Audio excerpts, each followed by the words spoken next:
Recently మా నాన్న వచ్చి అరే ఒకరికి అప్పు కట్టాలరా వడ్డీ ఎంత అయిందో ఒకసారి చూడమని చెప్పారు. నేను చెప్పాను నాన్న నాకు వడ్డీ ఎలా క్యాల్కులేట్ చేయాలో నాకు తెలియదని చెప్పాను. సో నిజంగా చెప్తున్నాను, పొద్దున్న నుంచి సాయంత్రం దాకా నాకు తిడుతూనే ఉన్నారు. ఇలా మీతో కూడా జరగవచ్చు కాబట్టి వీడియో అయితే చేయడం జరుగుతుంది. సో వీడియోలో వచ్చేసి మీకు సింపుల్గా మీకు డేట్ మంత్ ఇయర్ ఎలా ఫైండ్ అవుట్ చేయాలి అండ్ వడ్డీ ఎలా క్యాల్కులేట్ చేయాలి అండ్ కొన్నిసార్లు ఎలా అవుతుందంటే డేట్స్ కూడా కొంతమంది డేట్స్ కూడా వదలనమాట. సో డేట్స్లో కొన్ని 12 days 13 days కూడా ఆ రోజు ఎంత వడ్డీ అయిందో అది కూడా ఎలా క్యాల్కులేట్ చెప్తాను. సో వీడియో అయితే స్కిప్ చేయకుండా లాస్ట్ వరకు అయితే చూడండి.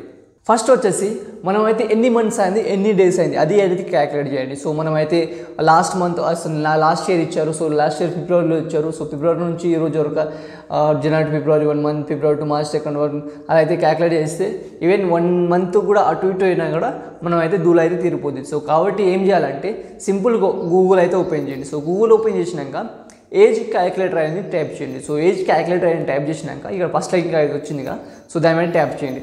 సో దాన్ని ట్యాప్ చేసినాక మీరు ఏ రోజు నుంచి ఈ రోజు వరకు సపోజ్ ఆ డేట్ వచ్చేసి 2/16/2022 అనుకోండి. సో ఆ డేట్ అయితే ఎంటర్ చేయండి. అండ్ ఈ రోజు వరకు ఇప్పుడు అప్పు కట్టిపోతున్నారు కదా, సో ఆ రోజు వరకు కింద అయితే క్యాల్కులేటర్ వచ్చిందిగా, సో దాని మీద క్లిక్ చేయండి. నేనైతే ఇది అయితే నేను జస్ట్ ఇలా థింక్ చేసి అయితే చేశాను అనమాట. సో మీకు ఆ డేట్ నుంచి ఈ డేట్ వరకు ఎంటర్ చేయండి. సో మీకు అయితే dates months year date hours minutes seconds even A to Z అయితే మీకు అయితే ప్రొవైడ్ చేయడం అయితే జరుగుతుంది.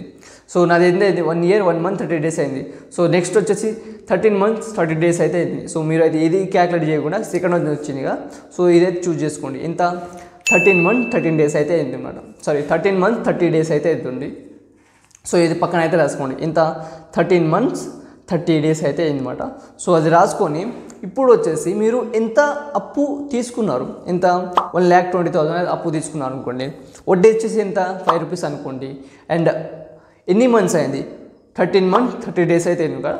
సో 1 day మాత్రం డిఫరెంట్ కాబట్టి మనం అయితే 14 days అయితే రాసుకున్నాం. సారీ 14 months అయితే రాసుకున్నాం అన్నమాట. సో 14 months ఏం చేయాలి 1,20,000 ఇంటూ ఇంట్రెస్ట్ అంటే మీరు వడ్డీ ఎంత ఎన్ని రూపాయలు తీసుకున్నారు 5 రూపాయలు వడ్డీ ఇంటూ మంత్స్ ఎంత ఇంటూ డివైడ్ బై 100. సో అలా చేసినాక మనకైతే ఎంత వచ్చింది 84,000 అయితే వచ్చిందన్నమాట. సో 84,000 అయితే వచ్చింది. ఇప్పుడు సో మీకైతే 2 things అయితే క్లారిఫై అయిపోయింది కదా.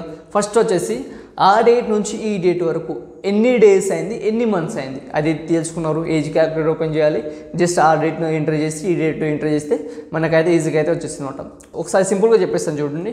సో మీరు ఎంత అప్పు తీసుకున్నారు 1,20,000 తీసుకున్నారు ఇంటూ ఎన్ని రూపాయల వడ్డీ తీసుకున్నారు 5 రూపాయల వడ్డీ ఇంటూ మంత్స్ ఎన్ని అయింది 14 months డివైడెడ్ బై 100 ఎంత అయింది అది వచ్చేసిందిగా.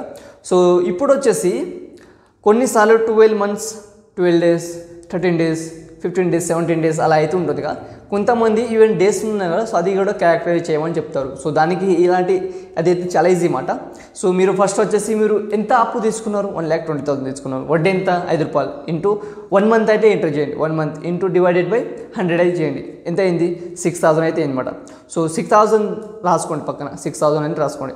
సో 6,000 రాసుకున్నాక 1 monthలో ఎన్ని డేస్ ఉంటాయి కొన్నిసార్లు 28 days ఉంటాయి, కొన్ని 29 30 31 days అయితే ఉంటాయి మన డిపెండ్ ఆన్ మంత్స్. అప్రాక్సిమేట్లీ ఒక 30 days అని వేసుకోండి.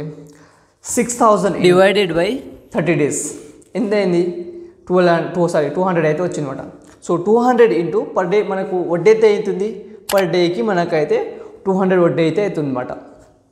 సో 200 ఇంటూ ఎన్ని డేస్ అయింది 12 days అనుకోండి. ఇప్పుడు 12 days అంటే ఎంత 2400 200 రూపాయలు.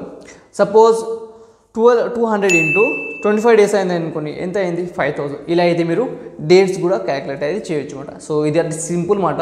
సో దీనికోసం ఏదో పెద్ద సైంటిఫిక్గా థింక్ చేయాల్సిన అవసరం లేదు. జస్ట్ ఇది అయితే చాలా సింపుల్ వేలో అయితే నేనైతే ఎక్స్ప్లెయిన్ చేయడం అయితే జరిగింది. ఐ హోప్ మీకు అయితే వీడియో అయితే నచ్చింది అనుకుంటాను. ప్లీజ్ నా కంటెంట్ నచ్చినట్లయితే లైక్ అండ్ సబ్స్క్రైబ్ చేయడం అయితే అస్సలు మర్చిపోకండి. Thank you for watching my videos.